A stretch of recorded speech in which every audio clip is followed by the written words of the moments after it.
शोईद अख्तरच्या भावाच्या अंत्ययात्रेला एल-ई-टी किंवा इतर दहशतवादी गटांशी जोडलेले मंडळी उपस्थित राहणे म्हणजे दहशतवादी उपस्थित राहणे हे पाकिस्तानमध्ये पाकिस्तानी सैन्य, दहशतवादी, तिथले राजकारणी, तिथले सेलिब्रिटी, तिथले क्रिकेटर्स यांचे एकमेकाशी किती संबंध आहे हे दर्शवतं.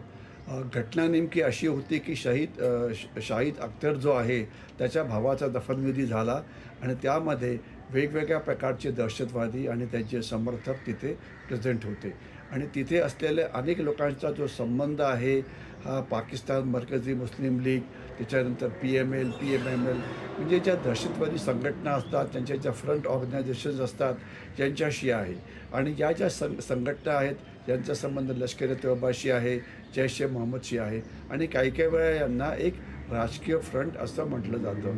म्हणजे जे भारताचे शत्रू आहेत हे सगळे शत्रू या सेलिब्रिटीच्या अंतविधीकरता प्रेझेंट होते आणि लष्कर-ए-तोयबा, जैश-ए-मोहम्मद किती मोठ्या दहशतवादी संघटना आहेत याची आपल्याला कल्पना आहे. आर्मी आणि दहशतवादी यांचे संबंध हे तर खूप जुनेच आहे. आपल्याला आठवत असेल की ज्या वेळेला काही दहशतवादी ऑपरेशन सिंदूरमध्ये मारले गेले होते तर त्यावेळेला अनेक army officers, senior army officers त्यांच्या अंत्यविधीला तयार गेलेले होते आणि त्यांना पाकिस्तानी सैन्य, ज्या दहशतवाद्यांना पाकिस्तानी सैन्य त्यांचे स्ट्रॅटेजिक ॲसेट्स असं समजतं आणि यामुळे त्यांना प्रशिक्षण मिळतं, त्यांना आश्रय मिळतो, फंडिंग मिळतं वगैरे. परंतु तोपर्यंत राजकारणी आणि सेलिब्रिटीज यांचा प्रश्न आहे तर त्यांचं महत्त्व काय आहे की ज्या वेळेला अशा प्रकारचे राजकारणी किंवा सेलिब्रिटीजच्या कार्यक्रमाकरता दहशतवादी येतात तर हे धार्मिक पोलरायझेशन दाखवतं, हे जिहाद तिथे किती आत रुजलं आहे हे दाखवतं आणि याचा अर्थ की ज्यांच्या अंत्यविधीला ते होते ते सगळे लोक दहशतवाद्यांना उघड किंवा मौन पाठिंबा देत होते. ते दहशतवाद्यांचे प्रोग्राम, रॅलीज, त्यांच्या इव्हेंट्सना जातात, त्यांना वेगवेगळ्या प्रकारची मदत करतात, हे याच्यावरनं क्लिअर होतं.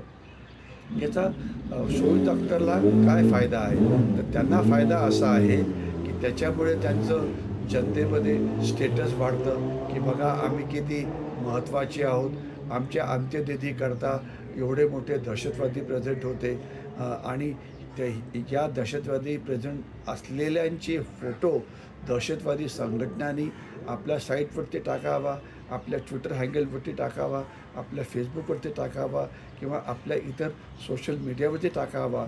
म्हणजे याची प्रसिद्धी दहशतवाद्यांना पण मिळते आणि हे जे सेलिब्रिटीज असतात शोईद अख्तरच्या भावासारखे त्यांना पण मिळते. तर त्याच्यामुळे हे एक अतिशय मोठं असं नेक्सस आहे पाकिस्तानमध्ये दहशतवादी, आर्मी ऑफिसर्स, सेलिब्रिटीज, राजकारणी वगैरे. तर याच्यामुळे हे जे सगळे तिथे येतात यांच्यावरती भारताने लक्ष ठेवण्याची गरज आहे. पण अशा प्रकारच्या फोटोग्राफीचा, अशा प्रकारच्या एव्हिडन्सचा, अशा प्रकारच्या रील्सचा भारत नेमका कसा वापर करू शकतो? लक्षात असावं की हे जे लोक होते हे सगळे बँड संघटनांचे, ज्यांच्यावरती बंदी घालण्यात आलेली आहे त्या संघटनांचे सदस्य आहेत.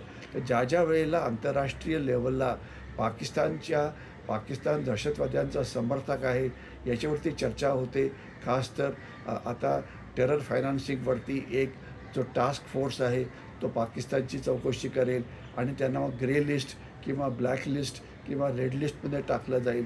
तर अशा वेळेला अशी माहिती आपण जगाच्या समोर, युनायटेड नेशन्सच्या समोर मांडवून त्यांना दाखवलं पाहिजे की पाकिस्तान हा किती उघडपणे या दहशतवाद्यांचा, त्यांच्या समर्थकांचा, त्यांच्या ऑर्गनायझेशन्सचा पाठिंबा देतो हे जगाला आपण दाखवून दिलं पाहिजे. ज्यामुळे पाकिस्तानवरती एक दहशतवादी स्पॉन्सर करणारा देश म्हणून बंदी घालण्यात येईल.